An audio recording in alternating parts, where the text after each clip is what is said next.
Welcome to Access Granite, the podcast where we explore stories of accessibility, opportunity, and the people helping to build a more inclusive world. I'm your host, Mike Iannelli. Today's episode is a little different than usual. Instead of spotlighting a company or partner organization, we're spotlighting one of the people at the heart of Ablr's mission. Joining me is Colin Shouse, an Ablr intern whose story is one of resilience, determination, and belief in what's possible. After losing his sight at 19, Colin refused to let that moment define his future. Through Ablr Works, and now as part of the internal team, he's helping create accessibility solutions for others while building a path toward his own personal goals in business and media.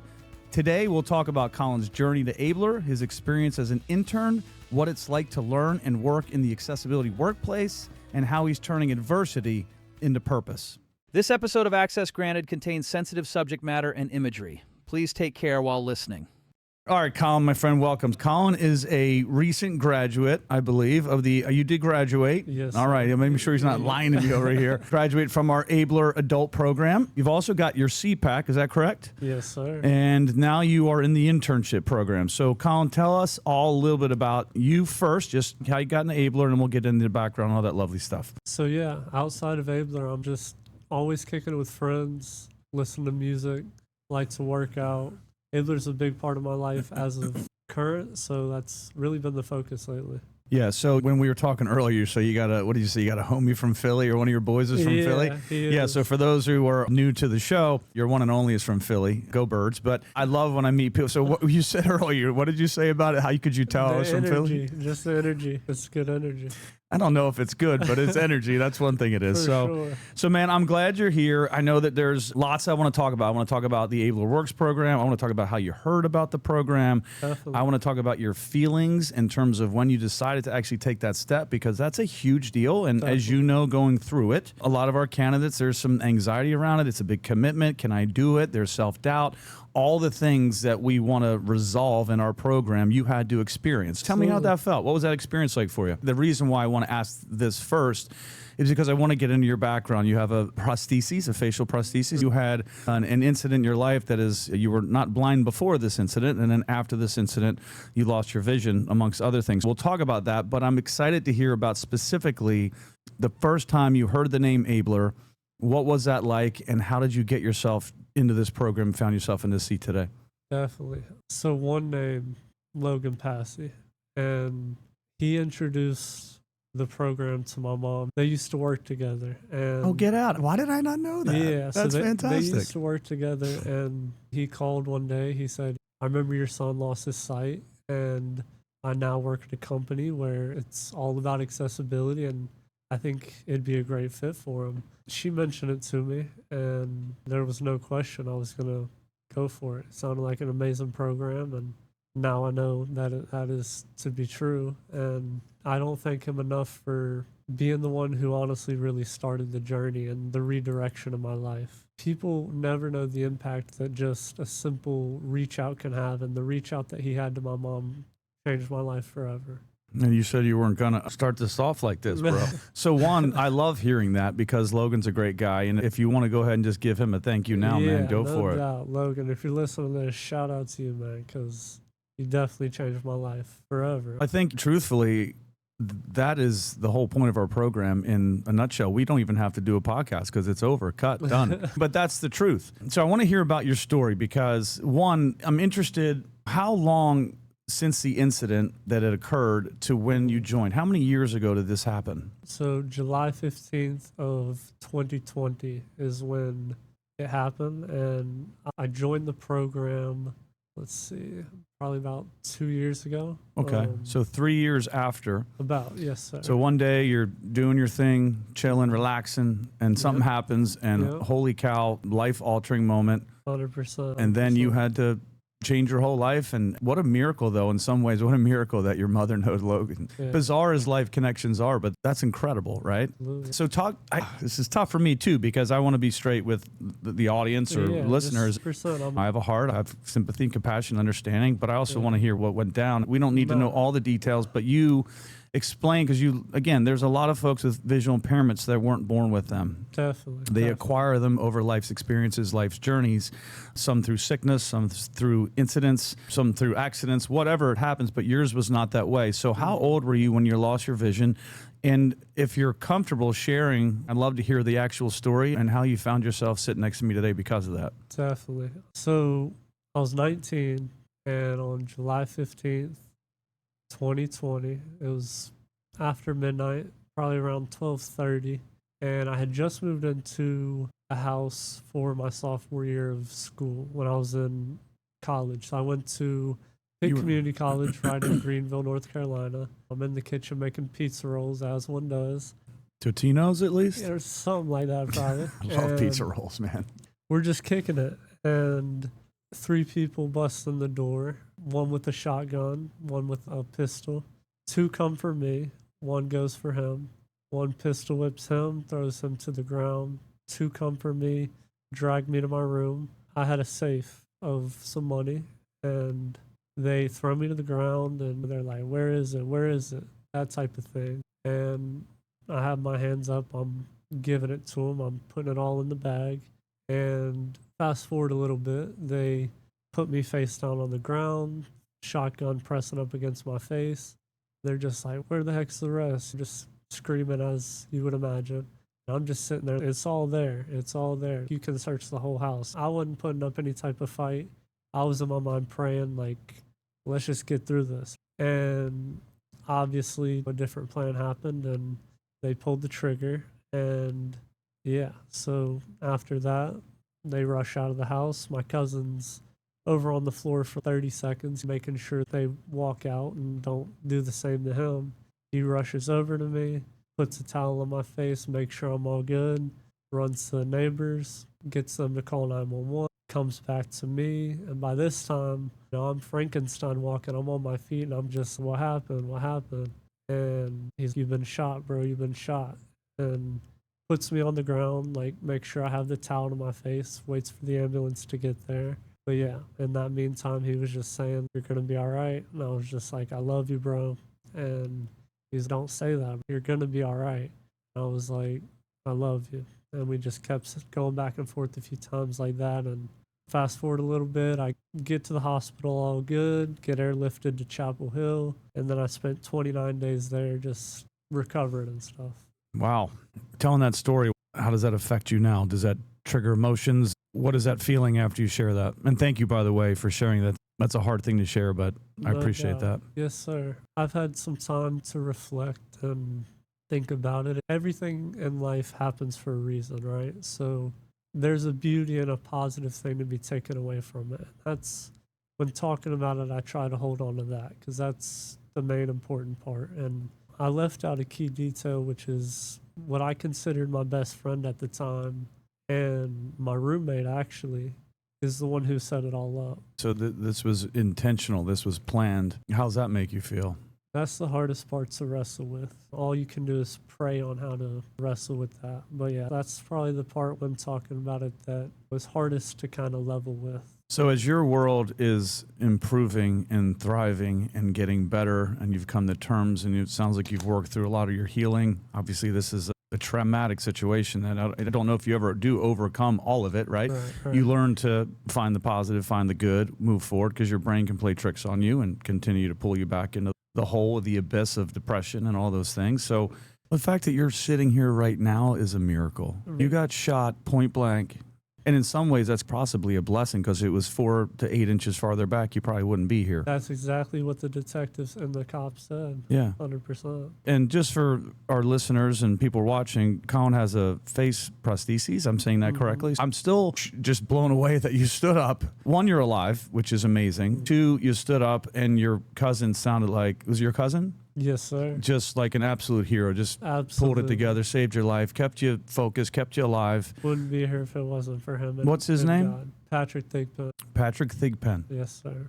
That's amazing when you're in the hospital that one of your close friends planned this. Yep. And you got to have some grief feelings. So you got to go through all that grief. So what's the reality like when all of a sudden you open your eyes and you don't have those anymore? They came in the hospital room, and that was one of the harder conversations. Is they come in and they're like, I remember it was a team of doctors, and they just say, due to the pressure and during surgery, you had to remove both eyeballs. Unfortunately, you'll never see again. And God willing, anything is possible. But yeah, they say that. And Are your folks there, just by yourself? yeah, they were there, but it was during COVID, so that was a whole nother thing. Is I couldn't have visitors.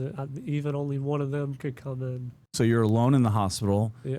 Because, dude, that's crazy, right? You got shot in the face with a shotgun. Now you're in a hospital. You just got told you've lost your vision, and you're 19. So what does that feel like? And talk to me through that. Truthfully, those days in the hospital, it was pretty hazy. And again, I didn't know it was my roommate and all that until months later when the detectives got to work. And so I'm still in the process of just being like, who could have done this? And just running through everyone in my life, my previous friends, not friends. I'm not thinking obviously this time it could have been a friend, but previous enemies rather, which couldn't think of any there. So I'm like, who could this have been? And not only that, just processing like what life's about to be like. Being in the dark, it's a different mindset, right? You can't see things around you, but what it does force you to do is look inside and turn internal. It was pretty difficult. Just try to take it day by day. The power of 24 hours, you can do a lot. And I tried to keep that mindset and just improve more every day. I couldn't really adjust into blindness. Just even moving around is difficult. You don't want to trip, hit your head, do this, do that. And so there was major adjustment in that category as well. Have you connected with that individual? So really when the case was developing, the other characters were identified, and it was looking definite that it was him that set it all up, because again, he knew everyone else involved and was like previous friends with him. So the finger was pointed at him for sure. And I called him and I said, look, the way things are looking right now with the case, I think it's best if we don't talk right now. And he gave why, bro? Why are you sure? Are you sure? And here's the thing. A true friend who didn't get you shot in the face would be going crazy about how to convince you otherwise. He pretty much kept it short and was like, all right, man, if that's what you think. And since that day, I haven't reached out. He hasn't either. To be honest with you, I pray is he in about jail? it. So he was the only one out of the 5. 3 came in the house. 2 were outside in the car. He actually left that morning. My brother was in town visiting and seeing the new house. He leaves town. My mom's in the hospital at home. I got to go help her with the medicine, this and that. His mom did have previous health conditions that we were for sure of, so the story checked out. Leaves town with my brother to go back to Winston, where I was Leaves living. town with your brother? Yes. So your own blood brother? Yes. The guy, your friend? Yes. Leaves town, who set this up, and then he has the Kunyakis to sit in the car with your brother? We'll take it a step even crazier. So he heads back to Winston with my brother.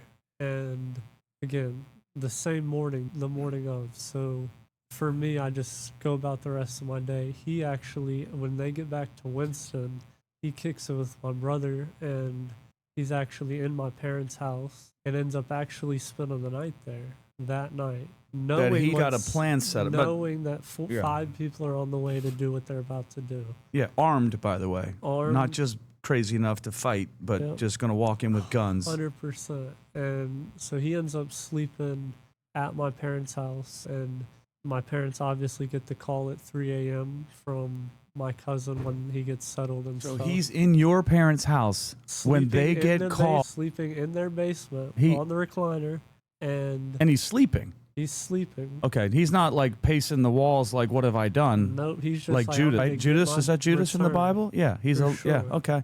They obviously get the call at 3:30. My dad breathless, and they, as well as my mom. And I get to meet them today. I will when they get back, right? For sure, cool. yeah, my mom, yeah, definitely. Yeah. And they run down to the basement because his car was actually blocking in the driveway. And that part is irony, I think, but maybe not. No, that's not irony. He's just a selfish, 100%. Disgusting human being. 100%. On so many levels. Not like, I just made a mistake, I want forgiveness, please help me. It's, I planned this thing out meticulously. Then I sit. Did he eat dinner there too? And here's the thing. Take a shower? Anything else? They wake him up. They go, Colin's been shot. Colin's been shot. You need to move your car. Frantic, crazy, going ballistic because they're just dealing with Worst possible news you could, worst nightmare in the history of nightmares. 100%. And this guy's like, And what? he just wakes up and he's like, oh, wait, what? Yeah, I got a notification on my phone because in a college town, sometimes when like a gun, like crazy stuff happens, you'll get an alert, shooting just happened.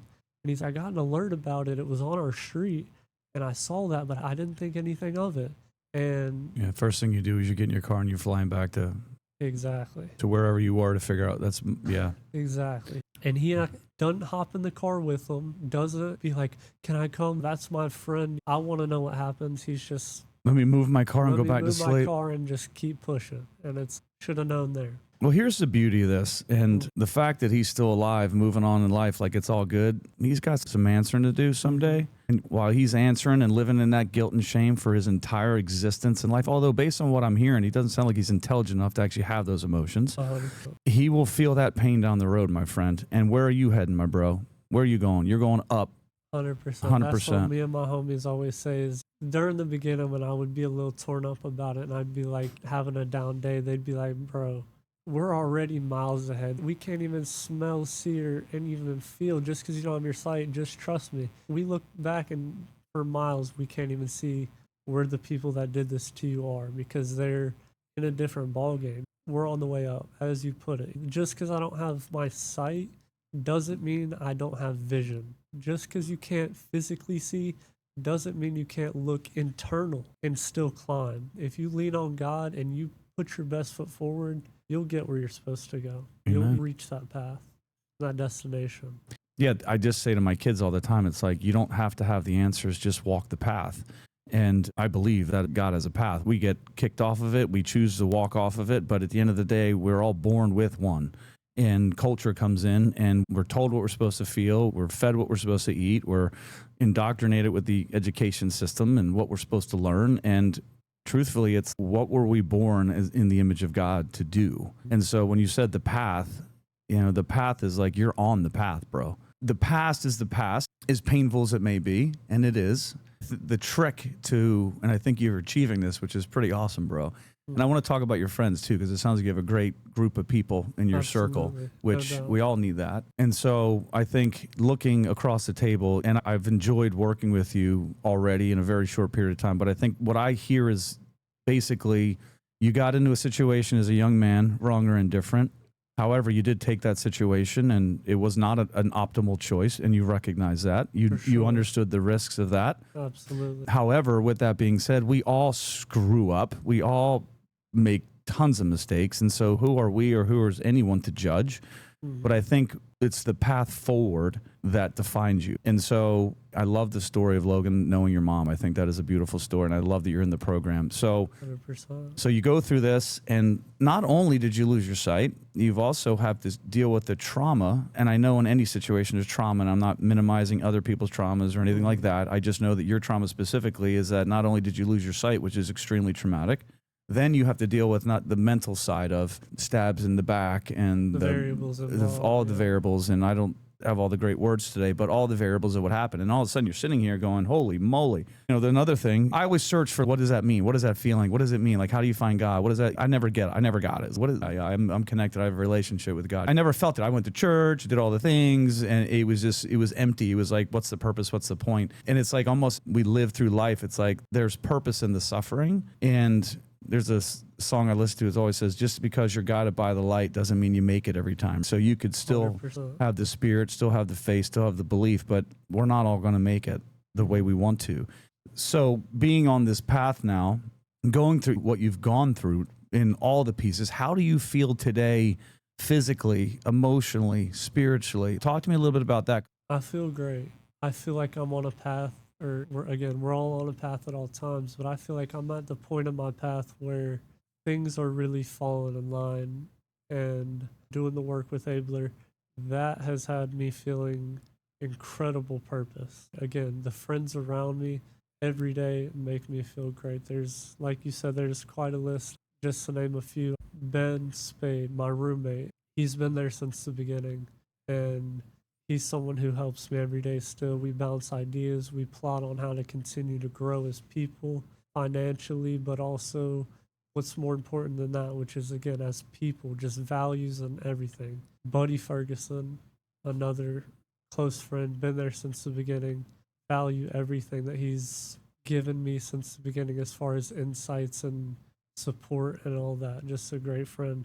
Max Curran, Hudson Hatfield, Cole Droughty, my brother, Charlie Shouse, a total rock, has been there from the beginning. And again, the list could go on, but the people I have around me is really what helped me there from the beginning, and putting in hard work every day has just led me to continue to grow as a person. As far as how I feel good. Don't get me wrong, there's some days where stuff gets a little harder, and everyone's going to have that day, no matter what situation, no matter if you have $1 billion or zero. Life is going to life. All you can do is continue to wake up and do your best. Pray, lean on our Heavenly Father, and you'll find what you're supposed to do.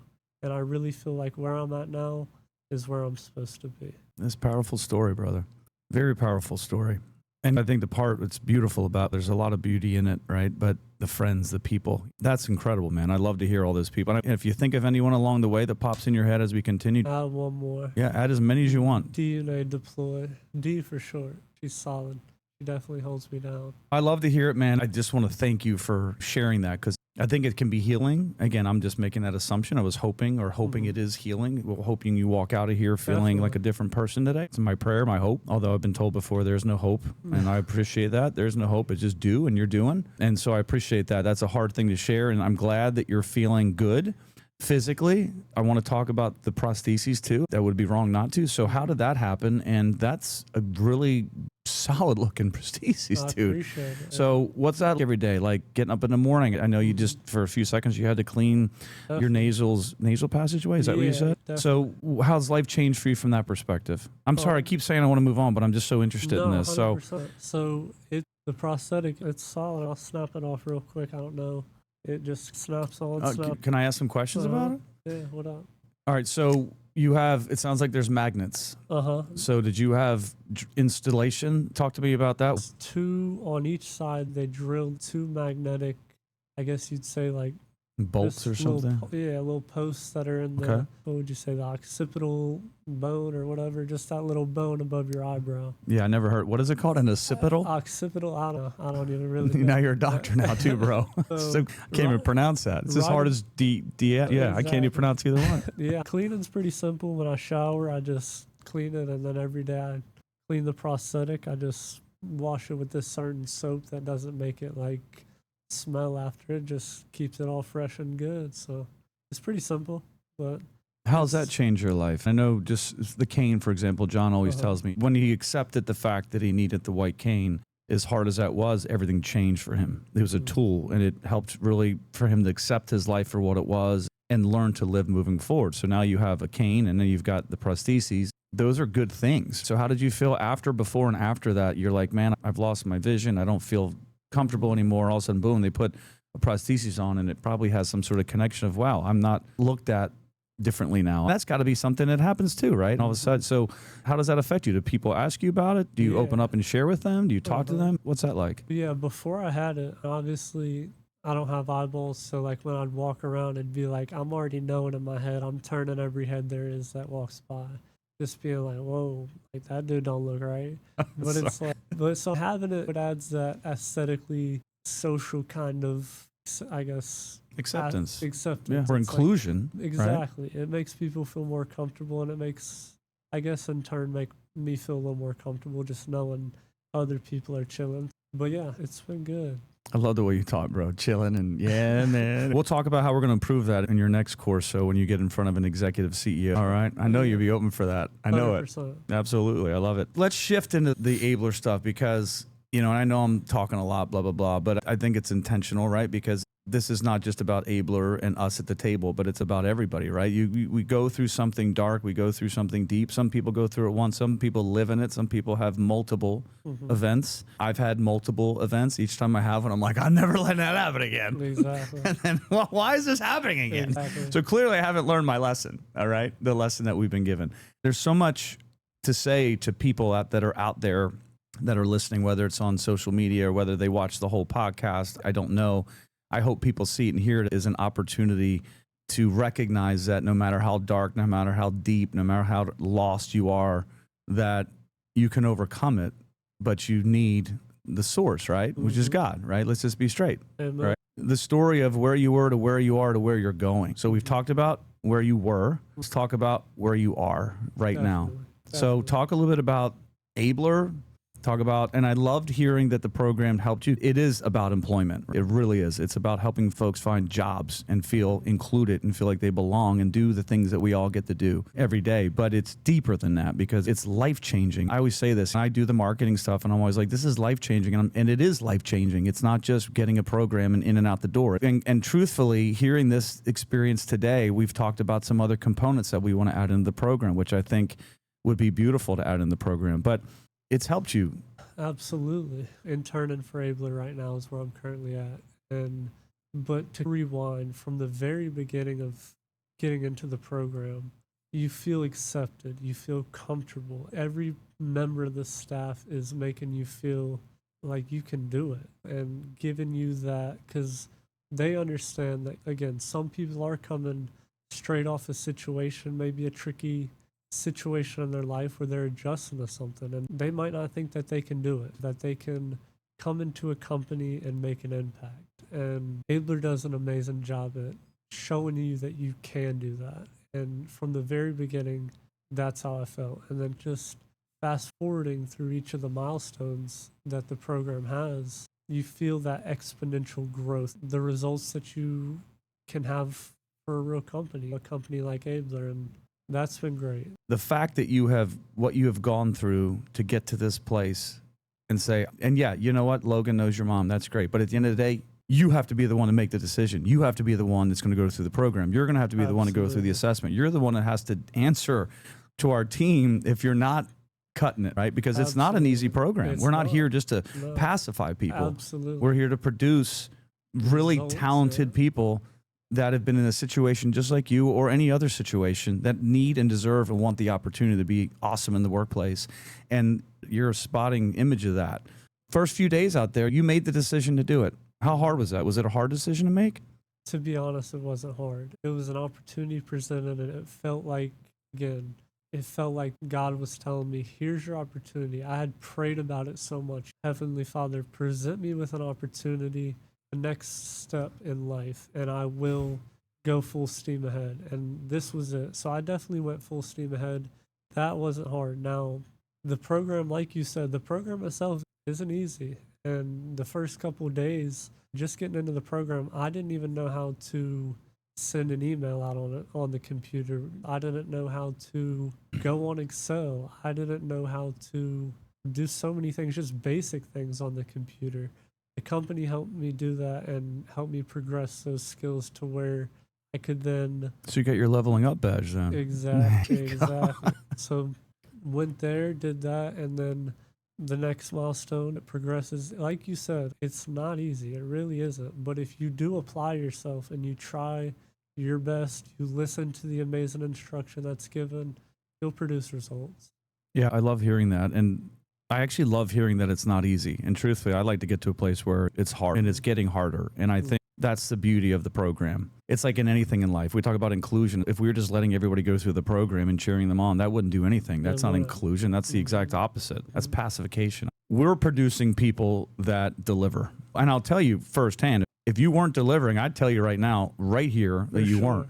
And Shannon will say the same thing, and John will say the same thing, and Kim will say the same thing, and Logan will say the same thing, and Angus will say the same. Our mission as an organization is to mold you and prepare you and prep you for the future, but it's also to help you get going on that future with jobs. And our job percentages are fantastic, which I'm so honored just sitting across the table. It took me a long time, dude, to catch the grasp of what we were doing, the bigger picture. I'm a co-founder of the company, and but at the same time, it was all from day one. We built this incredible visual brand, and John, like, okay, now what? And then we got a sale, and it was like, oh my God. And it turned into that 5 years later. So I've been focusing so much on just keeping us moving and carrying that sales, the new business, the partnerships, the account management, all that, making sure our clients are happy, making sure our team is producing, making sure that, frankly, they have something to produce on. John always said to me, it's not in a derogatory way, like you're not seeing the bigger picture, but I see the bigger picture now. And now not only we're doing the accessibility work, which is incredible, right? We have to do that because we're still not where we need to be as a country, as a world. We're not. Sure. And so that's going to keep going. But now we have this even greater purpose of helping people. And then to hear that you're actually felt that support, felt that help, felt that encouragement, felt that challenge, Absolutely. and you're graduated and now you're sitting here today. Talk to us about the internship program, because that's something too, which I think is an incredible part of our program. We don't just pump out people. Now you've got an opportunity to work in a real business, to be a partner of a team, and to actually get real life experience from us, who in most cases you might be working down in an industry similar. So I want to hear about the internship. I want to hear what you like about it. I want to hear some of the things you're challenging, some of the things maybe you don't like, some improvements we might do. But talk about this program, because you graduated, you've got your CPACC. I don't want to skip over that. Then you had to prep for that and then pass that, which that is not an easy way to go. Easy, so talk about that and then jump into what we just discussed, if you don't mind. So yeah, the CPACC, not easy at all to pass, not easy to prepare for. It requires time and dedication. I did prepare, but I was like, I hope I pass, and thank God I did. Got that, and then... Thank God you did, yes, but you prepared for it. Definitely. You put in the work and the time. You didn't just pray to God that you'd pass this test. You committed yourself. For sure. You showed up. You studied. You passed. Now you're in the internship program. Yes, sir. So, yes, God being... Thank you, Lord. But at the same time, in the sense of, we're not walking in here and saying, hey, because you got to work. You do. And it's hard. You do. And sometimes you don't want to. 100%. And sometimes you got to get up and do it like we all do. But this is what you got to do. And that's why we want to produce and are producing the best talent out there, because of the effort of the program. But I just want to make sure, because when we recruiting people into the program, it can be challenging because not all people are ready. And they may not be ready physically. They may not be ready from the technical skills. They may not be ready emotionally or spiritually, but they will be. So when they hear discussions like this, it's okay not to be ready. Yeah. But it's not okay to not ever be ready. 100%. And so these types of discussions are going to inspire people to say, you know what, I'm going to be ready. What's my excuse? Yeah. And again, I don't know. I can see my eyes are going every day. My hearing is going, but that's just the blessing of an old age. Or I guess my point in this is that we're here, right? We want to help. That's why we do the assessment. That's why we do it. That's why we spend so much time doing it, because we want to make sure that the people that want to be here want to be here. And you're a shining star for that one. So I want to hear about the internship, your experience about that, what you're liking, what you're not liking. And if you have things, if you don't, that's great, but things we can improve upon. But what are you really taking away from it? And do you think it's going to be preparing you for the next step? Definitely yes to the last question. And to go to the others, what I like about the program, the internship specifically, is, again, I touched on it a little before, but the staff, the people that are the instructors, Maria, Ariel, Bona, Kim, who's like watching over. We got a pretty amazing team of people. Yeah, I mean, 100%. Don't forget Shannon, by the way. And Shannon, 100%. She's the instructor. No, for sure. But no, she's she'll tear you up if you don't do your stuff. She's more of the Ablr works one, not the internship. Oh, I'm sorry. No, Thank you for clarifying that. This guy's already prepped for a job here, man. But no, she is solid too. Again, to touch on her, that's how I got into the internship, is her amazing instruction. So, thank you for the clarification. I just learned something there about my own situation. So thank you. For sure. And to just take the instruction from people who you can tell they care, and also that they're wealths of knowledge, it definitely helps you want to produce results. It pushes you to want to. If you don't, waking up in the morning, if you're like, dang, today, not feeling it, you're like, am I going to let these people down that they're showing up and they're giving their best? Iron sharpens iron, but they're very sharp. But as far as the internship day to day, it's like you said, hard work. You show up, clock in, and from the minute you clock in, you better be ready to work. I love hearing that. I do want to say just a shot. I don't know if Maria made it. She's here coming for the next one. But either way, yeah, Maria's been fantastic with our internship program. And when you think about a team, it's Ariel, Kim, everyone. It just makes me very happy to hear that because we came through a struggle too to get here as a company. Absolutely. Lots of struggles to get here as a company, and lots of ups and downs, but the same core of people for the most part is still here. Some have moved on, which we're so grateful that they've had an incredible opportunity with us and moved on, and we're still big supporters and fans. They still come to the Christmas party, which is awesome to be part of a company where past employees come to the Christmas party. It's just, I don't know, there's something special going on at Ablr. So, and I'm happy to hear this. So what are the things when the internship, and I love that you got to be ready to work, and it's getting harder. And that's a big shout out to Maria and our team. Ariel had some great input. Ariel's on our accessibility team, leading that too. And she was just like, we got to do better. And I remember Kim was like, we got to do better. And then we're all like, we all have to do better. And instead of just saying we have to do better, we actually did better. And to be able to look at an organization, especially a small organization who's doing a lot of stuff, moving fast in a very evolving, changing world constantly, to see how they are evolving, to see how they are changing as people, to see how they're helping the program grow. Like, it really is a mission as an organization. And I'm beyond honored to be part of it myself too. So so what are you learning with the internship? We talked about, what do you do every day? So day to day, wake up, clock in, let everyone in the Microsoft Teams chat know this is what I'm working on for today. And as far as what that entails, is it can be anything from testing pages. As you mentioned, I'm doing a couple other things with you. But in the internship, it's primarily focused on accessibility testing, digital accessibility testing. So we'll get a page assigned. We go on a website, client's website that might need it to be checked for accessibility. And what I'll do is go through a page, check it for issues, try to find the ways to make it more accessible. It could be relating to someone who doesn't have their sight, but it could be relating to someone who doesn't have any arms and maybe needs a alternative way to interact with their technology and the website. So it's finding the issues that will help these people be able to do that, be able to interact with it. Because it can be a minor issue, but it could be a major thing that holds someone back from interacting with the website. So what the internship does is works with clients to sharpen and improve their website to the best that it can be, that it can make sure it reaches the most amount of people that it can. Right on, man. So it sounds like in a lot of ways you're learning commitment, right? And responsibility, regardless of what anyone's been through. And listen, there's a long period of time in my life that I couldn't get out of bed. So this is not about disability. This is about every aspect of life. So we're all clear on that. But you got to show up. Definitely. You got to get up. You got to be committed, because you can show up doesn't mean you're committed. And I was showing up for a period of time where I was just, what am I doing? How can I be better? So we all go through that, brother. The technology, you're learning technology skills that you haven't acquired before. So now you can function in a working environment. You're learning things like, we always say soft skills, but it's like hard skills. Like, how do you function in your job every day?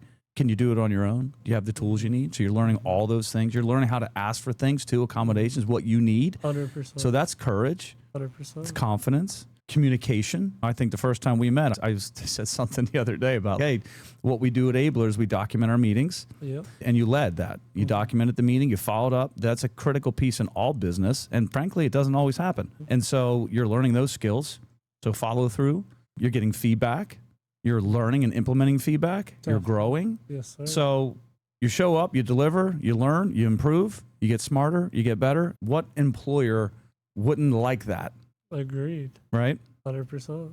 That's awesome to hear, man. That's awesome. Yes, And I'm enjoying work with you on it, man. And you've inspired me, bro, too, because again, I was focused so much on this other side of the business, which I am still, but my mind share has changed. And so I want to do more of this stuff with our folks. And I don't know if the team wants me to do more of this stuff with our folks, but I want to, because you know what it has done? It's brought back John. I always quote John, all these things. Proximity builds empathy. It's on our website. There was a period of time where I lost that and I was selfish, right? Because of all my own problems that I was dealing with. Right. And this has motivated me to want to continue to do this. So you've lifted me up too today, brother. So Likewise. Thank you for that, man. Absolutely. Likewise. You've been such a mentor to me, like just even knowing you for not long, right? It hasn't been too long, but in that couple weeks, right? Yeah, in that short period of time, you've added a whole new gear to my drive. Like what you've done to just push me in certain ways. We've talked about ways that I can maybe help out a little more. You provided that, and that provides me purpose. And that's what the company, I think, is what I'm most grateful for about, again, is just to shine the light back on you, John, building this amazing thing that it really changes lives. It changes results for not only the people in the program, but the people, like I mentioned earlier, the people anyone who uses technology, you're changing their life. I agree. And I just want to say one thing, because this is just, again, we're all learning as we grow. But John and I co-founded the business. Right. And it's an amazing story, how we came together. And it's a prayer being answered. Didn't necessarily work out all the ways I thought it would, but frankly, it didn't work out any the way I thought it would. But I'm here today. But I will say this, we co-founded the company. It was our responsibility together to find a way to work together to make something happen that we felt was going to happen. And someday that story will be told. However, with that being said, we didn't build the company. We all built the company, including you, including Bert and the Stu. We're all building the company together. And I always gratitude for the team. It's, again, we brought Kim on very early on in this organization, and her ability to communicate clearly, to be able to organize and see bigger picture where we needed to go from so many places. I just want to make sure that everyone knows that this organization would not be here with the people that are on this team. And frankly, the company, LC Industries, who frankly, as challenges that onboarding process has been supportive and has provided complete autonomy for us to build what we thought we wanted to build. And so this whole thing, it's a whole unit of people coming together to make something amazing happen, and everyone's participating. So that's that. I want to talk a little bit about navigating and work and life briefly, just some of the tools you're using, some of the tech you're using. And then I want to talk about where do you want to go from here with this whole evolution. And then we're going to shift into you owning the podcast. So you're going to need a couple minutes to get prepped for that. So we're going to go outside, do some jumping jacks, get some hot caffeine. But all right, so I want to talk about navigation and work, because the reason why I want to talk about it is because we're going to go through some of that in the next session. So how has it changed, obviously, your life being blind now? It's been 5 years, and during COVID, worst possible time. Right. How have things changed, like day to day, like just your life since then? I know you graduated with us. Are you going to go back to college? It's not off the table, but currently this whole digital accessibility path and pursuing more down this avenue is where I'm sticking right now. I'll be applying to some jobs and seeing whatever works out there, but it's not off the table. And it doesn't have to be on the table either. Frankly, that's a whole nother conversation too. You and I could do like a whole series of shows. Let's get into education now. Maybe we can get into healthcare next. What about border security? Anything else you want to talk about today? 100%. I know all life changes, right? Yeah. Shannon had her situation. John had his situation. Angus went through a similar situation. I don't know if you know about his story. Shout out to him too. I definitely, when naming people in the program earlier, that he was part of the leveling up. When I was talking about sending out emails and those foundational skills, that's all Angus. So shout out to him too. Nice. I love to hear that. Love to hear that. Angus is the man, dude. He's a great dude. I've always enjoyed Angus. And we did a podcast together too. His story's pretty cool too. That was a great episode. I appreciate you saying that, man. Give me a couple quick challenges, how life has changed. And we don't spend a lot of time because that's probably going to be a part of what we're going to talk about next. And then I want to, again, let's get into, I know applying for jobs, but I want to know what you want to do. Like, where do you see your life going? My internal dialogue is saying, again, pursue this. But where I want to go is potentially, again, having my own podcast and starting that. I also have a clothing brand, and of course you do. We started that a couple years ago, and that's a passion as well. We've been a little stagnant at putting that out, but that is definitely not.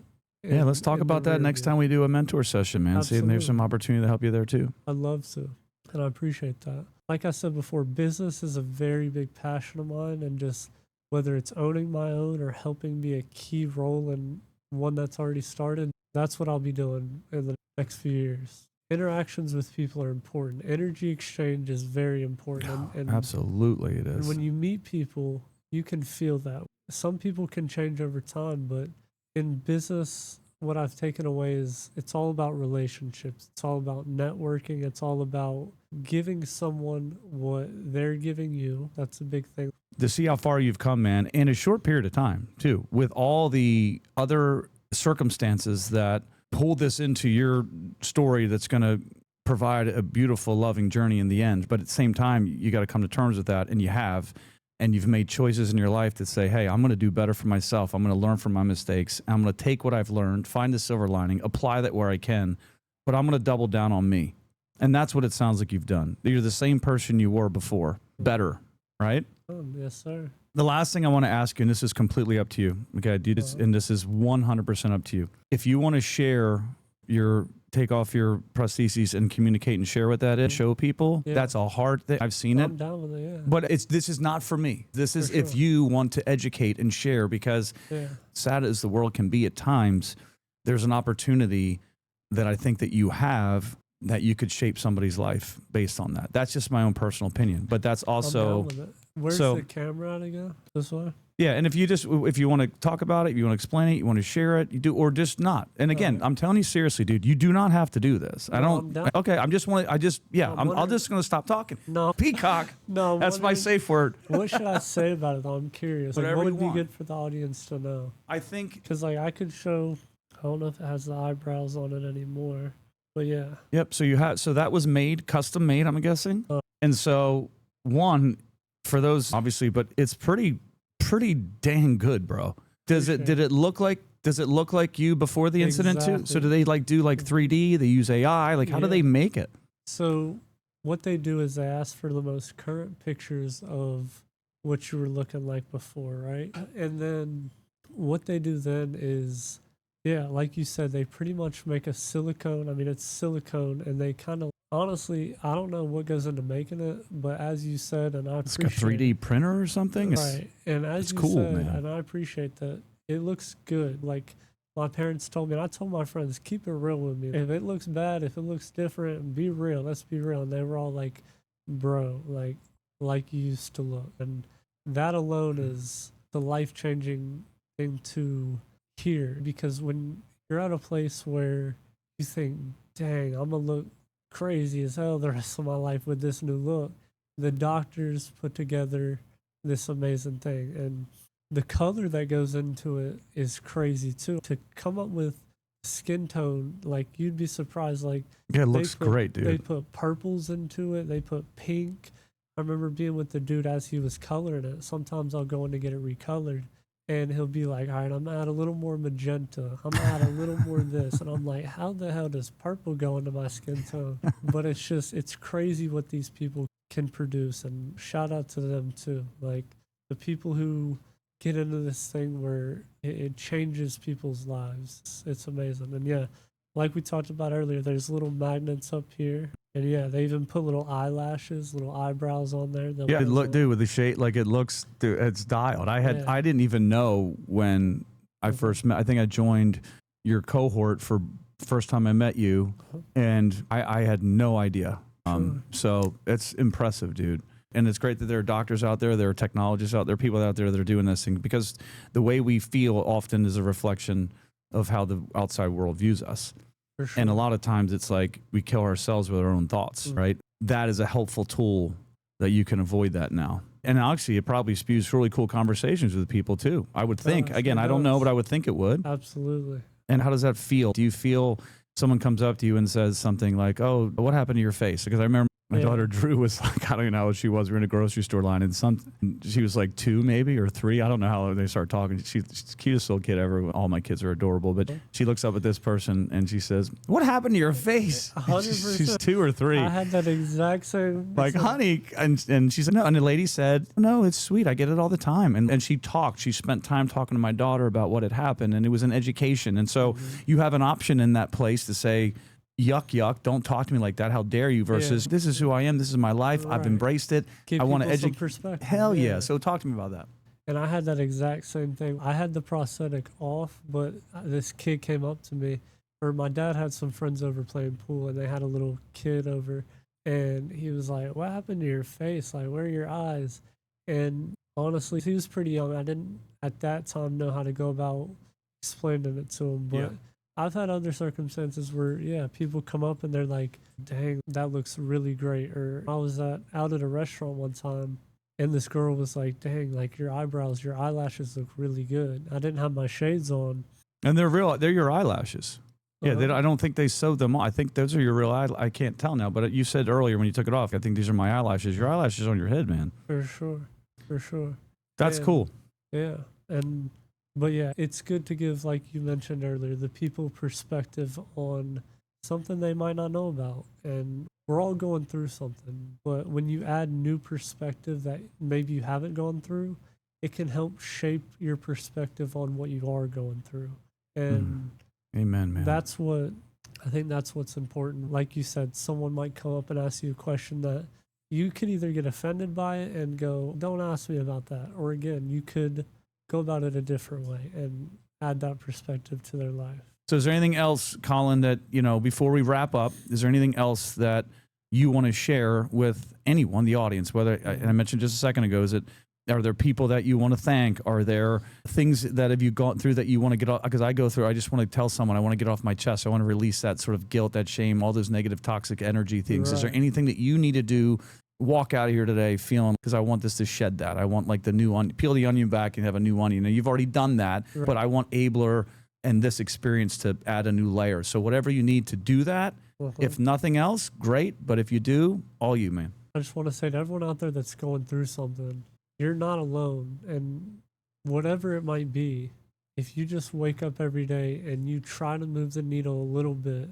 maybe you can't even get out of bed, but if you just make the small steps to change your life, over time, you'll have major results. And when you feel like, it's over, this or that, don't give up. Just continue to pray, continue to look internal. You don't need physical sight to make an impact and make a change in your life. You look internal, you'll find what you're looking for. I'm a believer. I think it's all pretty clear. You are as well. Faith, God, spirit, all the things that matter, because they do. When you go through things, no matter what level they are, we all find some different version of ourselves. So I'm a believer all day long. But I say that because I was in church this weekend and they talk about spirituality and they talk about the importance of spiritual growth. And it's not just showing up at church or showing up at a community event one time and feeling like, okay, that was Sunday morning at 11 o'clock. I did my hour. I'm going to go back and just be the same turd that I always have been. Spiritual growth is literally about taking many small steps. And it's exactly what you said, the small steps that lead to things like, just if you want change, you have to change. You can't wait for the world to change. That was a hard lesson for me to learn. I'm like, why is everything still the same? It's because I'm doing the same stuff.